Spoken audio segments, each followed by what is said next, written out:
It's that time of year again when we're all celebrating the holidays by gathering with friends and family. But those gatherings could help spread respiratory illnesses, including COVID, the flu, and RSV. Here's ABC's Morgan Norwood with the latest.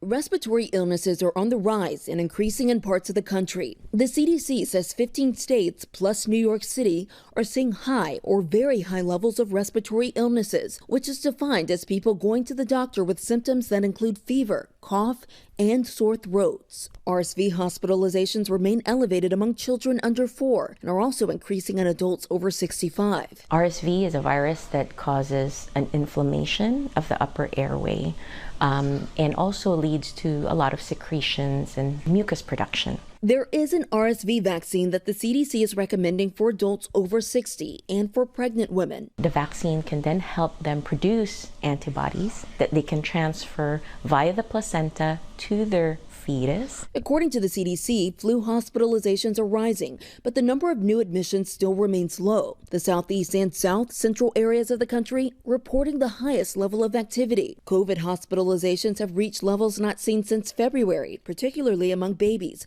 young children, and older adults, but hospitalizations are still lower than what was seen this time last year. The CDC is tracking a rising COVID subvariant called JN1, which is estimated to be making up more than 20% of the current cases nationwide. But there's no evidence that JN1 is more severe than previous variants, and test vaccines and treatments are still expected to be effective. Health officials recommend everyone get their updated flu and COVID vaccines, as well as RSV shots if they're eligible. And it's not too late, as it often takes up to 2 weeks to reach full protection after a dose, which would be just in time for Christmas and New Year's celebrations. Morgan Norwood, ABC News, New York.